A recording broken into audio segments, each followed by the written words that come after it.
Ron from Copperfield Place has a question about a busted-up sidewalk. Well, sections of it were torn up by tree roots. Ron writes, the flood last September made sections tilt even worse, Tom. But I'm not sure who's responsible for the repair. He wants to know the subdivision or me, and can the sidewalk sections just be, leveled by cutting the roots and letting it settle down, or does he got to tear it out and start over?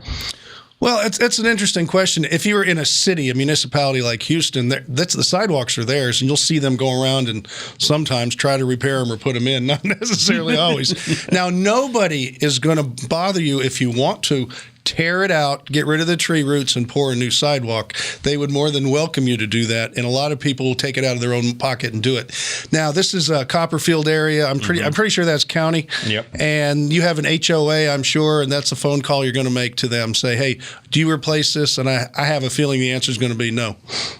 Everybody's responsible for their own sidewalk. I think there's a more important question that he's not asking. What? Let's say somebody walks along that sidewalk, trips, and busts their knee or something on it. They're calling you. Well, that's why we have insurance. Yeah. So that's going to be, they won't call you. They'll call you. Well, they'll call your insurance company. Call your insurance, but it's a claim. Actually, someone will come knock at your door and hand you a piece of paper, and it all starts that way. Yeah, so it's like whoever's responsible, get it done. I think it's probably going to be your responsibility in this case. All right. Sorry. Mm-hmm.